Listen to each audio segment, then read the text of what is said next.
What if I told you that the biggest thing holding you back isn't your workload, your competition, or even your skills, but your mind's ability to break past its own limitation? In a world of consistent distractions and mental fatigue, one of the most powerful skills you can develop is cognitive mastery, the ability to think clearer, to create faster, to lead stronger. And if that is speaking to you, then trust me, this episode is crafted specially for you.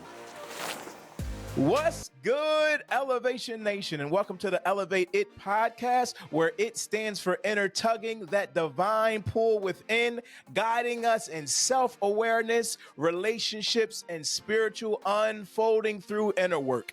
I am your host, Christian F. Johnson. Now let's go. Listen up. Today's guest needs no introduction, and I mean that, right? You're going to find out for yourself.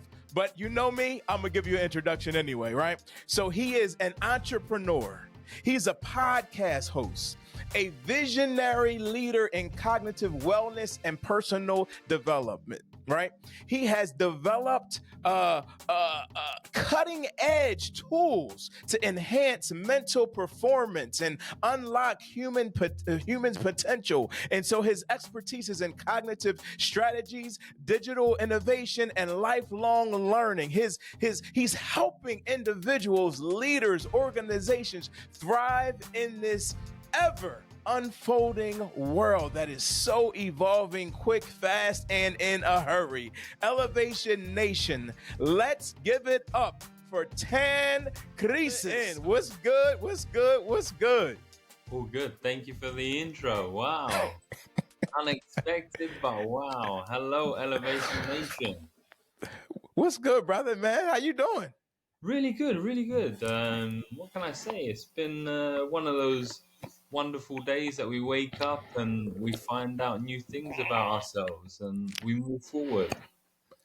You learning something new about yourself today? You always learn something new. You always learn something new about what you're doing or an action that you do. Like I always say, like it's a new book that you pick up.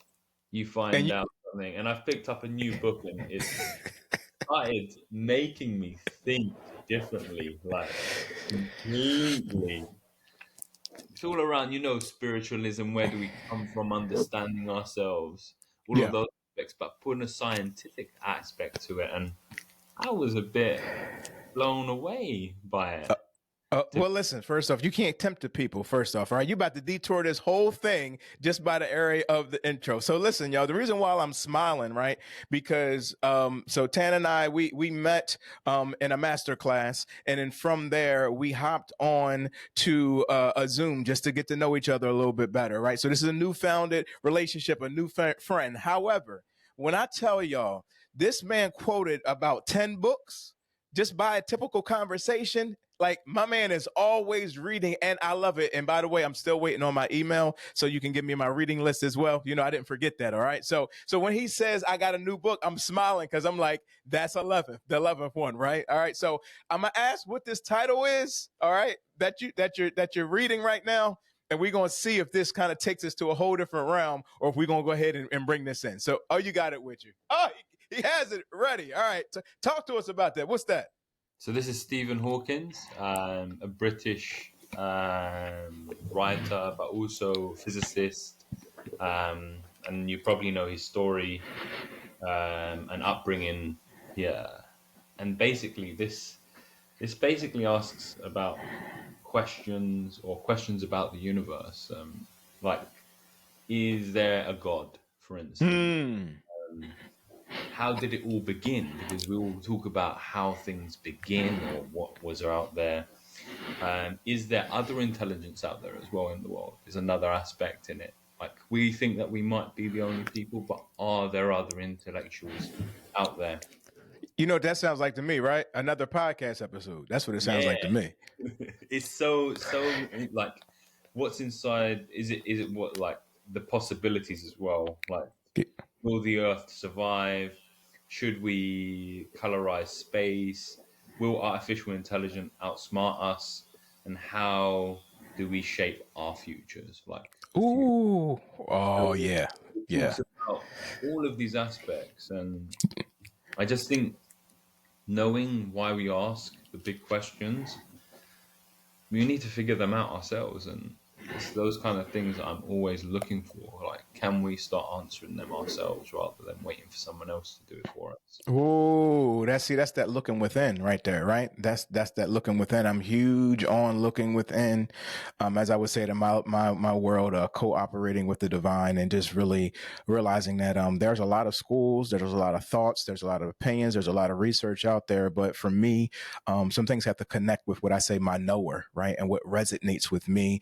And here's the thing that I think is beautiful. I think that we can have different opinions. I think that we can learn. I think that we can have a different level of an understanding, but still love, appreciate, value one another, and continue to move forward. All right. So I'll say that, and then I'm gonna have to have you back so we can go ahead and go deep into that. And then I'm gonna have to read it as well so we can go from there. I got one question before we get right locked in. Tan, you have a hat on. We've had this conversation off the script. I need to know what are we working with today?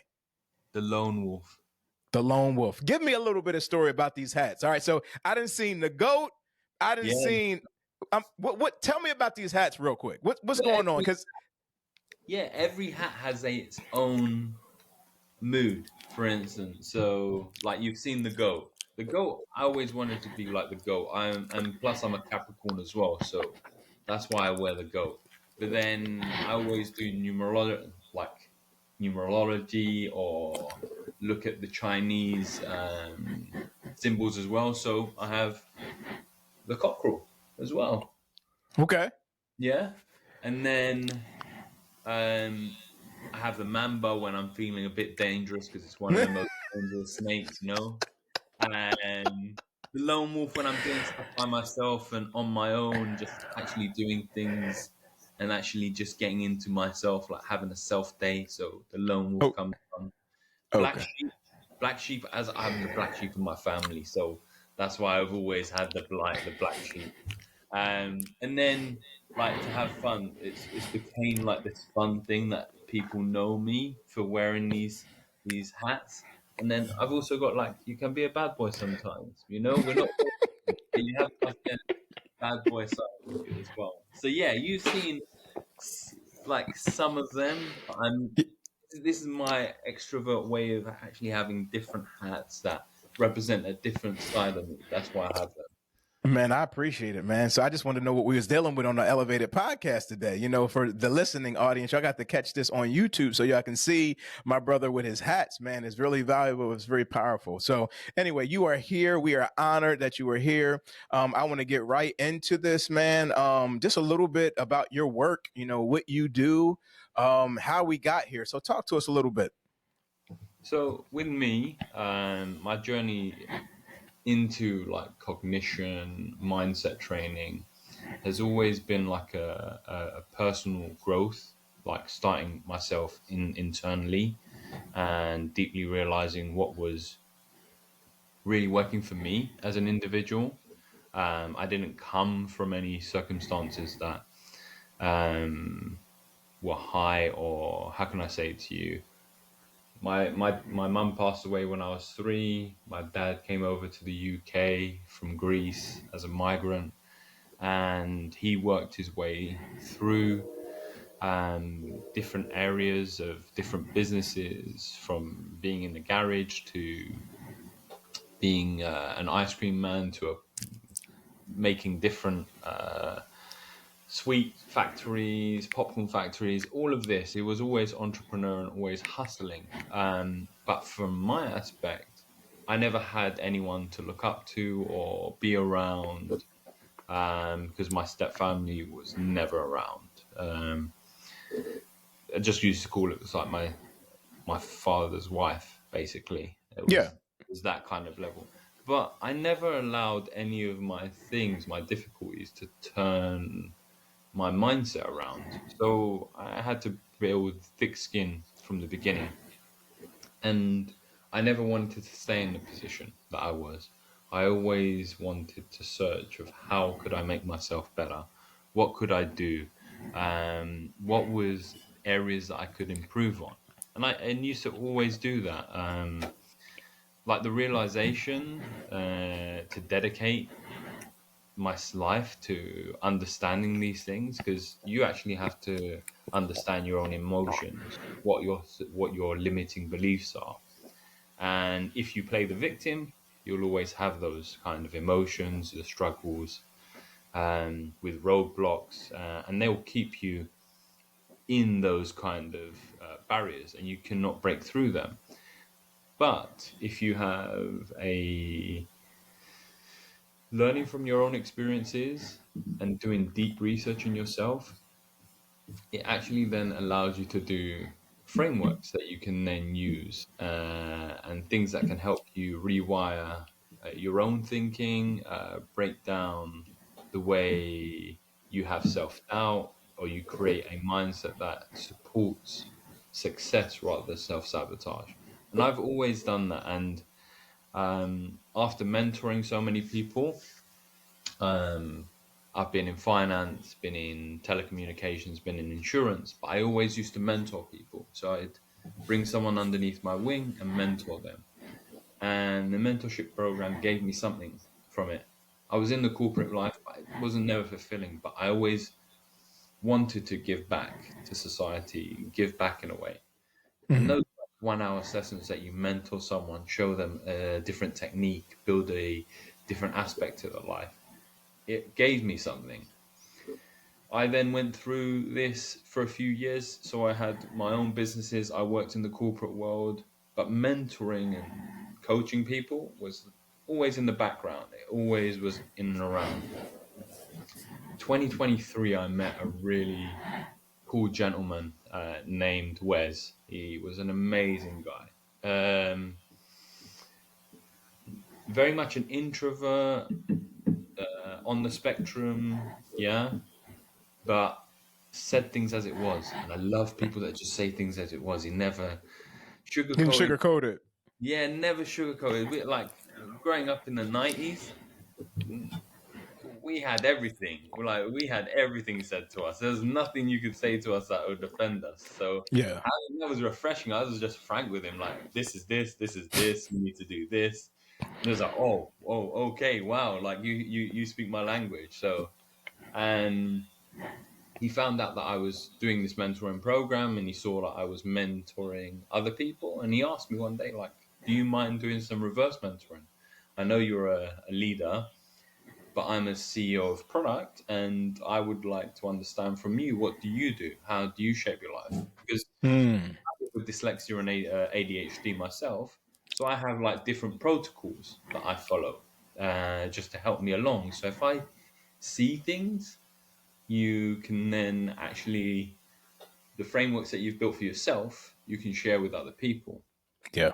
We went on an entrepreneurial conversation path, what business is, what we're working on, what I really liked about coaching, what I liked about cognitive science. And from there, it became amazing. Like we had like multiple conversations, and then something happened out of the blue. He was based in the US, I was based in the UK from the company, and we Yeah. lost contact for a few months. And around Christmas time, I got the phone call from the US number. I was like, oh, wow, who's this? And it was a lady called Luna. And she was like, look, you might not know who I am, but reading your Discord, reading the emails that you did, reading the WhatsApp, I have to tell you this news that I have. My name's Luna Dollar, and unfortunately, I have to share the news that Wes has passed away. Mm. And that hit me hard. That was just before Christmas, 2023. So something happened with the organization. I won't bring up anything to do with the organization, but they didn't see eye to eye. Something happened, and then he went complete downhill, from downhill spiral, and basically wasn't mentally strong enough. Wow. And Wow. that hit home. Like, wife, three daughters. Like, wow, what am I doing with my life? Am I really happy with what I'm doing? Yeah. And it just gave me like a catalyst to start. His little voice went in my head to say, hey, why don't you start offering what you do outside?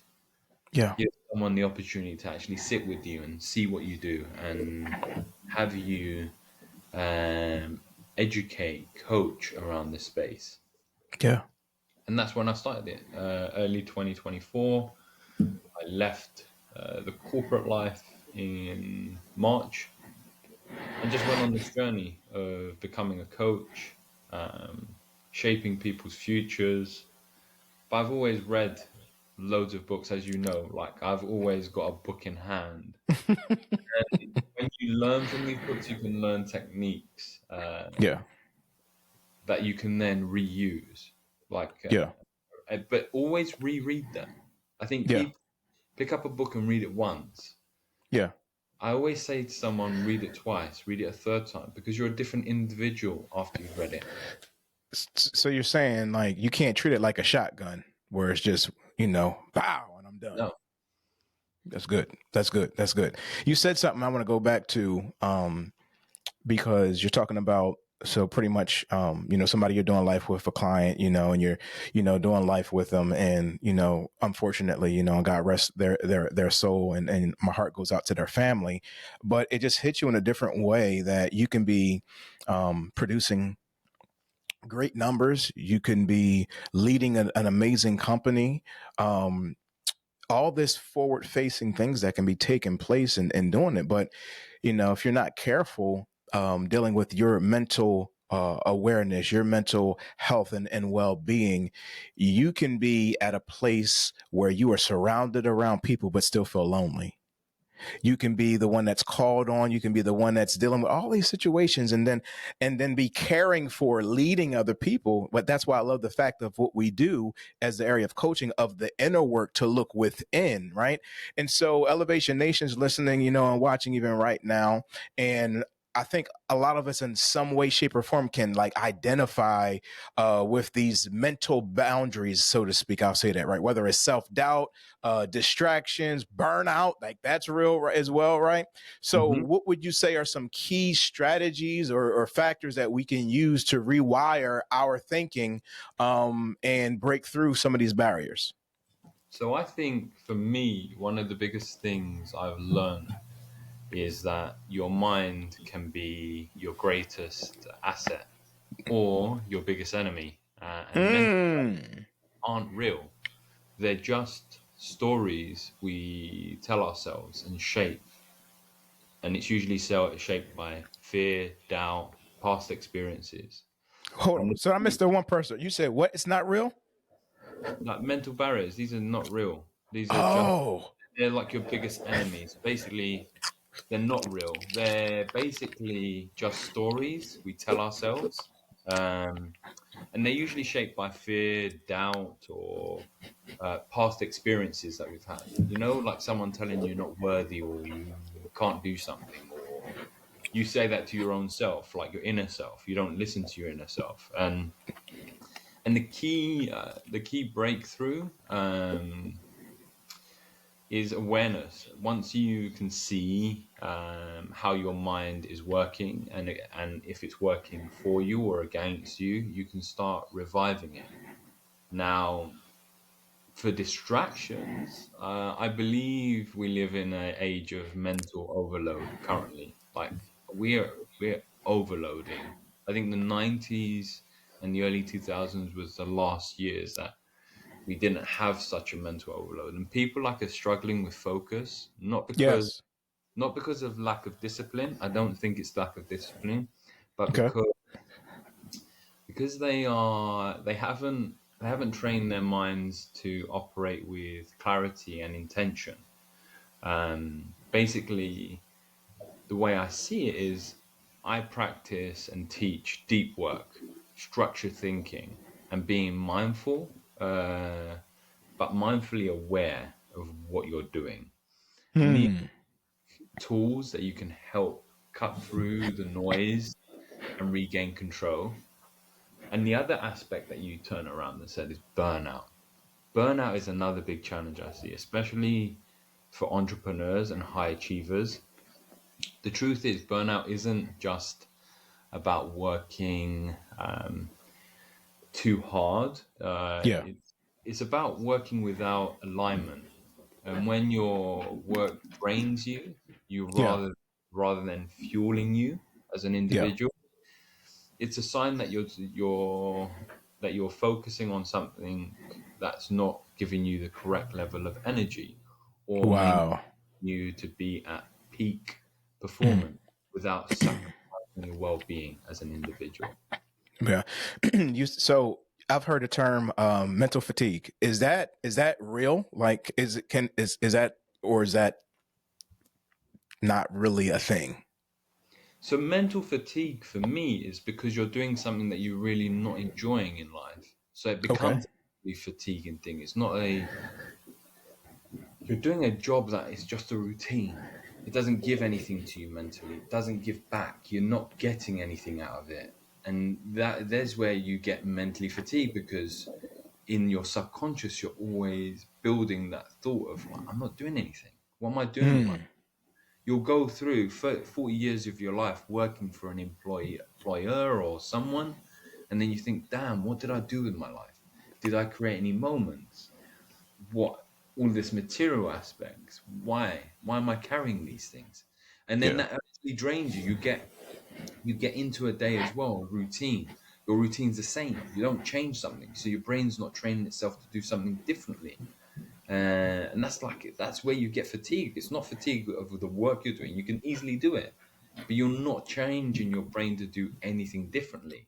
Wow. Yeah. Same, the Yeah. same, same, Yeah. same. So the brain's getting tired. It's Yeah. It's not bored. itself. It's bored. Give me something new. Exactly. It's the biggest tool we have, and we Yeah. forget about it. That's so good. That's so good, man. You talked a little bit about ADHD, something that we both have in common as it relates to that. So, I mean, I'm going to be careful with this, but it seems like such a hot topic even right now, with ADHD, so forth and so on. So, do you think like this attention challenges are becoming more common, or is it like we're just now learning how to navigate them better? I think it's a double-edged sword. Okay, Uh, talk to me. Basically, there's people that understand it, and then there's people that don't understand it. And if you don't understand it, you won't be able to leverage it or speak about it. So, for instance, first of all, people with ADHD leverage their strengths. Um, Look at their strengths. So, what does someone with ADHD often have? They have high energy, creativity. They can think big. Yeah, they don't look at the small things, but they can harness those strengths to actually help an organization. So if an organization needs to think big, think the big picture, be creative, get them to do those kind of works. Another thing is keep communication clear and structured. With someone that has ADHD, if you're not concise with your message, with bullet points, direct requests, to ensure clearly what you want to say, it can sometimes get overwhelming with them with an information overload, without having any actionable steps because they don't know how to action them. I think the other thing is like using systems and tools for organizations that can actually assure someone to be able to track it, because it's a tick exercise. You need to be able to tick it as someone with ADHD. You need a plan ahead of you. You need to have tasks. So like introducing productivity tools like a Trello, an Asana, a Notion, to help them track their tasks and deadlines visually, because they are very visual and creative people. People with ADHD, Mhm. they they need digital like reminders, structured routines that can be really huge difference in the way you use your tools in an organization to do that. And someone with ADHD don't do these long ass one-to-ones. I hate that. Doing that. Why do we need to sit for 1 hour for you to tell me something? Like, and we're doing it every week. Like, it doesn't take 1 hour. So Long meetings can be just draining for people with ADHD. And by implementing like a quick structured check-ins to keep things on track without losing like their engagement. So rather than doing, oh, we got a one-to-one, why don't we have a coffee catch-up and you tell me what you've been working on? You know, a coffee catch-up can be 15 minutes. You can grab a coffee, you can talk about what's going on, and Mhm. boom, yeah, I've told Coffee you. catch up. Yeah, it's a called a coffee catch-up, and it really Hold on. helps. Hold on real quick. Jasmine, I need you to write that down because we're gonna give Tan the we're gonna tell the public that he told us this first, but then after that is mine. Okay, coffee catch up. We might have to rebrand that somehow. I like that. Go ahead. And then I think and it's good. No, no, no. Don't get me wrong. I'm happy to share. Like these are things that I've learned by dealing with these things. What Yeah. I really enjoy, and I think creating a flexible working environment is really key for people with ADHD brains Mhm. to thrive in, and because movement and flexibility, if possible, I'd allow the options with standing desks, walking to meetings, focus friendly workspaces. These are all things that pop. Um, Leaving them at home, you're asking for trouble because there's so many distractions, so many things are going on for them. And I think it's just you're not you're not doing the kind of work that needs to be done. I also think with someone with ADHD, we want to solve it all ourselves. Yeah. Hmm. That we do not like to delegate. Yeah. So I think encouraging delegation and making task management not to be overwhelming to them. Yeah. So if you can identify tasks that they can delegate and then focus their strengths on tasks that reinforce their strengths is going to be amazing for them. And then I think also providing positive reinforcement. I don't think workplaces do that enough. Not to say, oh, uh, rather than pointing out challenges, because everyone's like, oh, you didn't do this or you didn't do that. Celebrate like the small wins, the small progresses that people make. Because Yeah. you need like a massive end of month, you're the best employee of the month. Boo. No, if they've done a quick win, let them know about it because that will give them the uplift and it gives them that direction that they need. I I also love think it. when you're in a workspace, as you said, if you're in a home or anywhere, try to use like or suggest like for companies to have noise cancelling headphones designed like designated focused hours, so structured work sprints, just to help the productivity aspect of it because Hmm. someone with ADHD, they'll get their attention. Will be, something's going on. Oh, someone's playing pool over there. Oh, it's a break. They might not be breaking at that same time, but all of these commotions can usually not help. Look, You killed it, man. Look, you're giving so much, we're so much. I hugely gotta pull you impulsive. back. Look, look, Huh? look. We're hugely impulsive as well. So being making too many quick decisions also can cause a consequence. I think sometimes we need to pause and process the Yes. occurrence, and just be patient and adaptable because ADHD is not a limitation. It's just a different way of processing the world. It's a superpower. Yeah, and by working with like the brain, like their brains, not against it, I think we can really help lead a different confidence and clarity around this Yeah. space. Yeah. I love it, man. I love it. I love it, man. I appreciate it. I love it. Listen, y'all. Look, if you've been able to, if you resonate with that as well, you, he dropped so much power, but also to my CEOs, COOs, my leaders, everything. I say too, it's not a one size fit all situation, so there might be an employee or somebody that you've been working with, you're not fully understanding.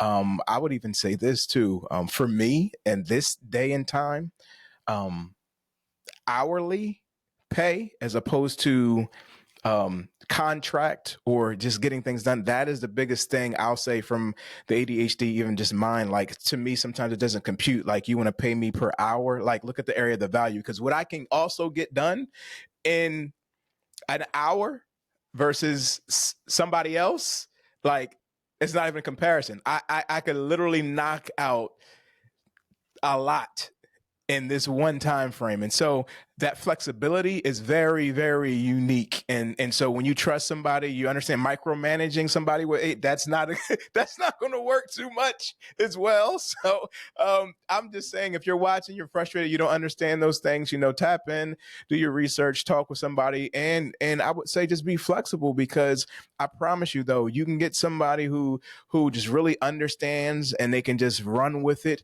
It will be some of your blessed, not only just employees, but teammates, your best leaders, and somebody you want on your team at a high level. Because when you're thinking about big picture, you're thinking about visioneering, you're thinking about operating and doing growth. That's who you want. Look, I would promote us, right? You need an ADHD for a coach because we see things from a whole different perspective. And so, but we also have a gift set that we can lead from the middle because we've been there. And so we can identify with, the leaders, the top, but we also can identify with those who are leading from the middle. And so anyway, it's just a different world. It's a different conversation. But I want to get into this other fact because we can talk. I know you and I can talk. We can talk. But the role of digital innovation with cognitive growth, like, you've built some things, man. I mean, we ain't just talking about the average coach. Like, working with you is a whole different world as it relates to technology, right? And we know technology is both a gift and it can be a challenge dealing with the cognitive wellness. So how do you see digital innovation enhancing or hindering our ability to think clearly and kind of grow? And how do you use it? So exactly what you just said there. So technology is a double-edged sword, I think. It's a double-edged sword that we have. On one hand, digital innovation gives us access to endless knowledge, automation, and global connection. So this would have never happened years ago. I would have never been on a podcast in the UK speaking to someone in United States. Never. You would have never had that. There would have been not that kind of connection.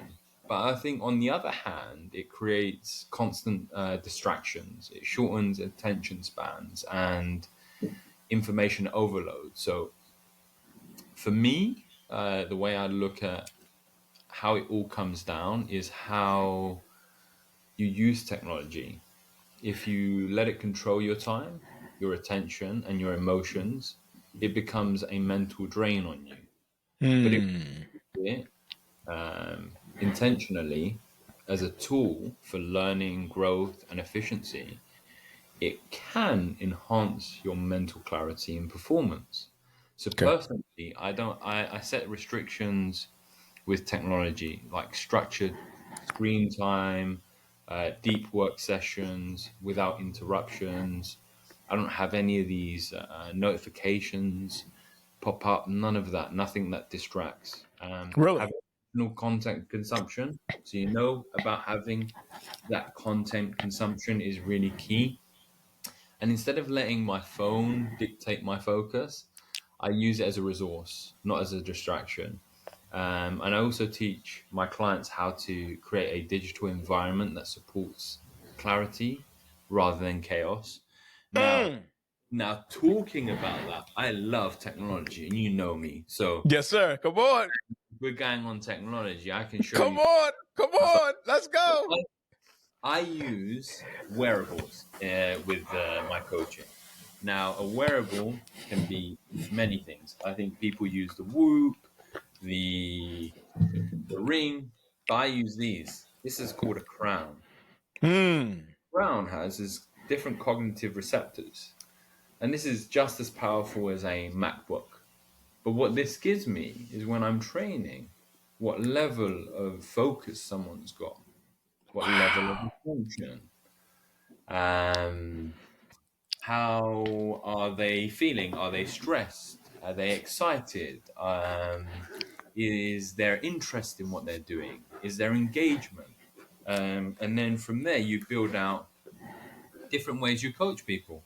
Because coaching from the back of a room sometimes is the best way of doing things, because when you sit there, you can see your different styles. And I think that's where using technology for good, like I'm not a neuroscientist, but I want technology to support me in when I'm helping people, if I'm training someone. And there's different supplements that you can use. And using technology in this Yeah. way to actually mold and understand the brain, and have on one screen I have a 3D image of the brain. On the other screen, it's tracking the attention span, the interest, their stress levels, their engagement. Let's And it just, go. what I'm teaching them is in the middle of the screen is what I'm just getting them to do a case study to learn about something. And I got all this live information and data that I can then use to myself to say, oh, damn it, that actually really works. Oh, that one really works. And it's like, oh, okay, maybe I'm onto something here. And Yeah. for me, that's using technology for good. And you see, my ethos is around building understanding in people. If you went back to the 90s, you just said, I'm going here at this time, 8 o'clock, let's meet. Right. There's no telephone to say, hey, oh, I'm going to be half an hour late. Oh, hey, I'm going to be there in 10 minutes. No, you're either there at 8 o'clock or we leave you. Yeah. Yeah. Yeah. But we don't have that with society. Everything is so observed. Everyone knows what everyone's doing, or the kind of big brother effect that I say. Everybody's watching you. Mm. Yeah. So do you have to put up a face, or do you act yourself with authenticity? And that's a massive thing for me. Like, just be authentic. Like, Yeah. I mean, what you get. I'm not going to dress up. I love my hats. This is me. This is how I Yeah. cook. If you want someone that's going to show you Lamborghinis, Ferraris, and coach you in that style, that's materialistic stuff. I don't Yeah. believe in focusing on materialistic aspects of life, because they will wither and go. You can't take them with you. Yeah. Yeah. If you want a really wealthy life, I have as I raised with you when I spoke to you last time, people don't talk about the Greek schools. People don't actually cover the Greek schools so much. Everyone heard the Stoicism or in the Stoics and learning about Stoicism. But what about Epicurism and Mm. and no one thinks about that. But it's Yeah. living life, but creating moments that you'll always remember. So live life by creating moments. Use your finances to create those moments. So, as you said, if you're a family man and you've been away coaching, I found out from my last podcast, the guy was like, yeah, I believe in that, because when I go away, it's not about bringing back a gift, because that gift is nothing. Okay. But he came back and taught his daughter how to swim. He created a Yeah. moment. When someone's now going to ask him or ask her, oh, how did you learn to swim? I remember back when my daddy took me for my first swimming lesson, taught me how to swim. Those are moments. Yeah. Yeah. Yeah. No, and this is what we really need to focus on. Mm. There's actually yours coming very soon. I'll share the article. So I did it all around the economy and fame and using Epicurism in your day-to-day life, and that's coming up on Brains, the next article. So I'll share that with everyone. Oh yeah, please. Yeah, yeah, man. You're saying so much. You are a wealth of knowledge too, man. So I mean, there's no way in the world I can let us off here without you giving us some recommendations for some books. So I'm gonna put this out there, and I need to know top 5 right now. What's popping? Somebody watching here, Elevation Nation, they're like, listen, I hear what you're saying. I'm in this space.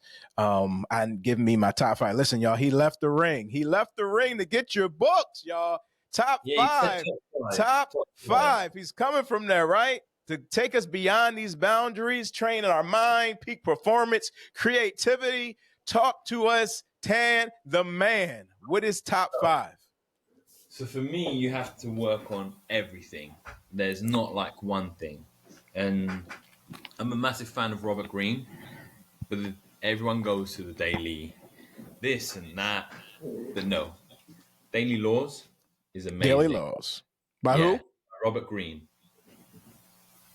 Amazing book. I'd also say Mastery by Robert Greene. Amazing. Another Okay. book. Now, for people that are in leadership or looking at leadership, but understanding when you're running a business, mistakes that people have made, read Simon Sinek's The Infinite Game. It tells you how companies will stay relevant and be relevant. Don't get bigger than your boots because you get taken away. So, like, we're a film developing company. We'll never go digital. We'll still make film. What happened to them? Yeah. This is what I give everyone when they first start their training with me. It's called the courage to be disliked. You know, Wow. the reason why I say this is an amazing book, it basically teaches you that situations are not always blamed on the individuals that you're dealing with. Yeah. Okay. It's actually to look inside yourself and why did that situation happen? Could Wow. it in a different way? Was it Yeah. something you learned or a past behavior? Yeah. How do you really reframe yourself again to be in control of those situations, be in control of your environments, be in Yeah. control of who influences you? And Yeah. I think the other one that I really find is amazing is Dale Carnegie's How to Influence People. Oh yeah, we got. Listen, we got to get all those links and make sure they are put in the area of this episode so Elevation Nation can go and have it, man. I So will I do got. gatekeep one though. I will gatekeep one if we want to do another episode, but I will gatekeep one book. So What? when I come back, Okay. I'll So, gatekeep oh, and you can okay. have it. It's a really no. It I wouldn't be. won't do that. I It won't would. do that. It. It wouldn't be fair. It wouldn't be fair on everyone. But listen, this I'd ain't the one say that's like given as a gift to your guests from your podcast, would it? okay. No. Okay. The biggest game-changing book that I've ever read was Outwitting the Devil by Napoleon Hill. Everybody goes to Think and Grow Rich. How to Control Your Mind. No, the one that opened up my eyes was How to Outwitting the Devil. Where's it at? You got it. You got it. You got it over there Yeah. or no? Come Yeah, on, you got to cool. show it to us. I don't say if I haven't read it or if I don't have it. Okay. Wow. Okay. Okay. Everything. I never say any book if it's not in my library, then don't come from me. I will not promote something I don't have. Okay.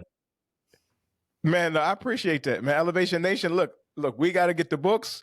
We have to continue to write, continue to read, and continue to get what we need there. Listen, Tan, we are closing out this particular episode, but I got to have you back, man. We ain't even touched the tip of the iceberg pertaining to the things that we're doing. It's just this casual conversation, but it's been so good. I need to know where we can find you on social because I want everybody on Elevation Nation to find my dude on social. So very easy. If you are a business or you're looking for businesses, LinkedIn, it's just the same name, Tan Chrissis. That's from a business perspective. But my social media that I'm mostly active on is Instagram. Same name, Tan Chrissis. You'll find it. It's a black and white picture. It'll be the same picture that's on my LinkedIn to my emails to everything. Keep things consistent. I think that's one thing that you should always do is make it consistent. And you'll find me there. You'll find an aspect, just DM me. DM me to say elevate and I will know who it is. And then we can connect. I just think that's the scenario that's why I came out here. That's why I wanted to be around people, to help people, to support people. And if you ever needed some support, if you ever are thinking about something, the strongest thing that you could do, the first step is actually reaching out to someone. And I think we don't do that often. And as men, we have mental barriers and we don't help ourselves. Yeah. But you don't have to feel the need that it's something that you're going to be fixing straight away. The Yeah. first step is actually reaching out to someone and sharing it, whether it's here or a friend or a colleague. Just Yeah. speaking about it really helps. And I think understanding that about yourself is going to be really key. So come by my profile. You might like some of the stuff you hear. But yeah, You just Tan will. Instagram. So Look, listen, y'all, Tan is doing some amazing things. He's on other podcasts. He has his own podcast. We want to make sure we get those links as well so that we can go ahead and have that. I've been seeing some of the things that you've been posting, man, and I'm just excited about this next level of leadership that you are sharing with us. So before I let you go, in Elevation Nation, you guys know what's coming. I always ask my guests to please leave us with a word of empowerment, a word of encouragement that we can carry out with us throughout the week. So, Tan, I just want to hear what you got for us, man, so we can take something out with us so that we can continue to just thrive and just really operate from a high level this week. I always like to leave it because I'm a quote person. And there's two. There's one of my quotes, and I always have like different quotes. I say either you control your thoughts, or your thoughts control you. So master your mindset, and you'll master your results. So that's a massive factor. And then from another book called The 7 Pillars of Wisdom, and it's a quote that I live by. It states that all men dream, but not equally. The men that dream in the dusty recesses of their mind wake up in vanity to find it was all in vain. But Ooh, the men that dream in the day, that live their dreams, they're the dangerous men because ha! living through that. So don't be a person that is in the clouds. And it's on my wall here. So on my wall here is a thing that I come up with again. So books enable our dreams, but don't stay in our dreams. Carpe diem means live in the moment. So if you live in the moment with optimism, ambition, you can manifest any life you want because it's all about Ooh. what you put out. Man. Elevation Nation, watch this again and again and again. Get these books, connect with my man, Tan the Man. Tan, thank you so much for sharing a piece of your journey and wisdom and resilience with Elevation Nation. And to you, Elevation Nation family, thank you for showing up and continuing to elevate with us. If you have not subscribed to the podcast yet, this is your opportunity to go ahead and hit this button. You've been on here this long, you might as well go ahead and continue to go and stay in the flow. If you want free book previews, as you know, I've been on this journey to write and publish 10 books this year. And I got to talk to Tan as well because I know he got a book in him. So we got to talk off the stream because I have not released this publicly the first time. But Tan, I'm working on a coaching accountability program for these emerging authors who have a book in them and they have not been able to get it out. It is time to move forward and get it out. So we're going to knock that out the park and move forward within that. So you can go to I am Christian F. Johnson. If you want to learn more information about that, get on our email list as well. So may good, great, and awesomeness continue to flow to you and through you all week long. Tan, he is the man. If he can't do it, maybe you can. I love it, man. Blessings, Elevation Nation. Let's make sure we're following him, and we'll see you next week. All right? Peace.